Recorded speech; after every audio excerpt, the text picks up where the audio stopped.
ThaBoxingvoice.com here with Mr. Ken Porter. Coach, great to see you. Good to see you. Fight week. I was speaking with Shawn earlier. Obviously, he's no stranger to the big stage, to big championship fights. However, this is only the 11th welterweight unification in the last 40 years. This is a different type of big stage. How do you feel Shawn will adapt? Obviously, a lot more cameras, a lot more media obligations for a pay-per-view event. How do you feel that he's adapting to that? You've seen his PBC show. He loves this. This is easy for him. This is easy. There's nothing to this for him. It does become a little tedious when you much rather be going to work out. You didn't get to work out today because we've been doing this stuff all day. And when you much rather, get something to eat and get hydrated. So we haven't eaten like we wanted to eat today. But this part of it, he loves it. Now, Errol, throughout the promotion, throughout the lead up and build up to the fight, has repeatedly said that a big reason, a big motivation for him for this fight is you speaking a lot. Do you specifically know what he's referring to? No, I think he just wants to say that to have something to say, because I haven't said nothing but nice things about Errol Spence. It's the only thing I can say. I've never had a problem with Errol.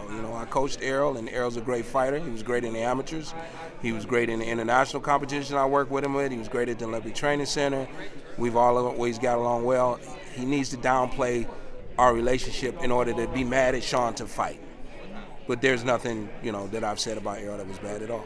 Shawn has been, in my opinion, a lot more vocal throughout this lead up for this fight. What is the reason behind that? I think it's two things. One is I think he felt, he's maturing, but I think he also felt that he needed to stand his ground with Errol and some of the things that Errol was saying. He needed to stand his ground there. A few years ago, he wouldn't have did that. He just stayed quiet and waited to fight night. But, it's the other reason is the promotion itself. He's being asked to do these things. You guys don't know that, but, we get phone calls or we get coached on some of the things that they're expecting when we come to these press conferences and things like that. They have expectations of us to do certain things. So they implore you to create that tension in the air and hype it up so that people will buy tickets. Now, obviously, the press conference today was actually televised. Do you feel that, because the things got very chippy. Yeah, it got heated. Do you feel that those tactics will actually pay off come, Saturday to pay-per-view sales and ticket sales and such? Yeah, it's definitely going to pay off on pay-per-view sales and ticket sales. And from what I'm hearing, the promoter of this event here at the Staples Center, in his words, quote-unquote, man, I am so happy and glad about these ticket sales. He's very happy with what's going on right now. And that's 2 days ago. I heard they had to open up some more sections. I'm not sure if you were made aware they had to open up more sections. I'm not aware of that, but not surprised, because what he said to me, he had the biggest smile on his face, and it was very, very genuine when he said, man, I'm really happy about this. I'm really happy. Now, obviously, you've been with Shawn his whole life, let alone his career. If you could name one thing that you've seen different about him or that has been done differently throughout this camp, what would that be? Well, I wouldn't say this is something that really stands out, but I definitely see the maturity in Shawn, because he's always been a mature kid for his age, no matter how young he was. He was the only brother, and he had two older brothers. He was the only one allowed to even answer my phone at home or have a key to the house, because he was just a responsible person. And I knew he wouldn't lose that key, or he wouldn't answer that phone and say something that would, cause a problem for us. So he's always been mature, but it seemed like the maturity went to another level once he had a son. So that was kind of what I was going to lead to. I didn't see the back of Shawn's vest, but I'm going to show it real quick in the camera. That is extremely neat with his son there.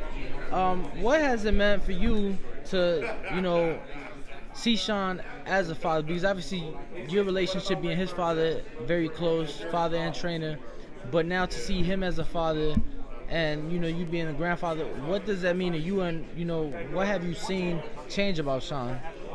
Well, in a word, it's amazing. It really is amazing. And, you know, and I'll point to the young man sitting right here next to me, Dennis Duggan. When his daughter was born, I saw a difference in him. Dennis was always mature. Dennis has always been respectful. Dennis has always been a hard fighter and always been a very smart person.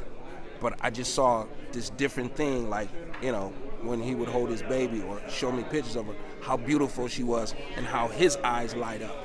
It's amazing to me to now see my son, because it took him a lot longer to have a baby than I did. I'm at my age when I was having him, I was 18, 19 years of age. But it's amazing.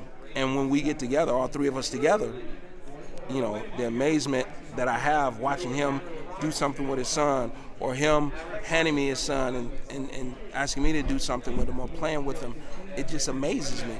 So I truly believe that because of him becoming a father now, things have just, you know, moved to another level. Evolved. To another level with him having a baby. And, you know, I'll point the finger at you. I seen you with yours. And you guys, you know, you become men. It takes you to another level as a man. You know, there isn't a day that goes by. Shawn lives 2 lights away from me. I can get to his house in about 3 minutes in a car, give or take, right? Just he's right around the corner from me.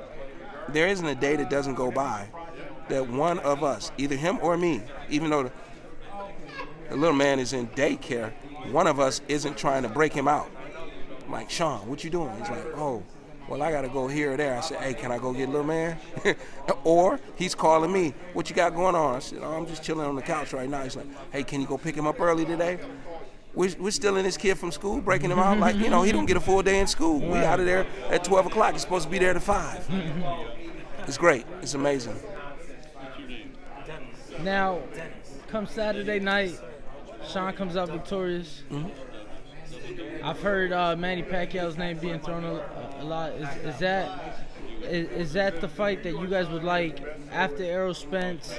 And do you feel like that's the legacy fight? This is a legacy fight. This is a legacy fight, and we're not looking past Errol. We can't look past Errol. Anything and everything that comes after this day is only decided by what happens on the 28th. So yeah, you know, it's great to have an opportunity. It would be great to have an opportunity to fight a Manny Pacquiao, and beyond that, great to have an opportunity to fight Bud Crawford. But right now, everything has to be total focus on Errol Spence, and everything else comes together for us after that. Now, obviously not to look past the 28th, yes, but the fact that you did bring up Bud Crawford, how does a fight like that even happen? Because obviously, it's no secret, Bud is very talented. He is a welterweight champ. However, it seems like he can't get those fights with fighters on this side of the street. What's it going to have to take in order for, you know, whether it be Shawn, whether it be Manny, whether it be Errol, for whoever, for that fight to get made with a fighter like Bud Crawford that's across the street? Well, unlike Manny and unlike Errol, Shawn and Bud have been friends since they're like 14. So that's like almost half their life. Like a little more than half their life that they've known each other, being in tournaments and hanging out and things like that as kids, and following their professional careers as well. They talk a lot, to the point where they've actually sat down with each other and said, hey, look, one day, but not today, but one day, we might have to fight, and if that's the case, let's talk about it. And they both agreed that they would talk about it. So I think, you know, more than anything else, because they communicate and they're friends, there's an opportunity that they could at least talk about trying to put the fight together, where the other guys don't know each other and don't have that type of relationship that they can make the call and even ask. Okay. I know Shawn could make the call, or Terence can make the call to Shawn. Well, Mr. Porter, thank you very much for your time. Pleasure as always, sir. It's a pleasure, man, to see you. You know, I know where you started from. Yes, sir. I remember you hollering that day, and I love what you was doing, your energy back then, and look up these years later, you're here with us at a pay-per-view, man. Thank you. Thank you, sir. All right. If you enjoyed the video, feel free to hit the like, subscribe, and share as always, if you want to support us to the next level, head over to the patreon.com/ThaBoxingVoice. We have tons of exclusive from Border Wars, from title, betting shows, the list goes on and on and on. But in addition to that, if you guys have questions for fighters, trainers, and promoters, this is where you can submit them. We will run out, get these questions answered, and put it back on the show just for you guys. Appreciate it. Peace.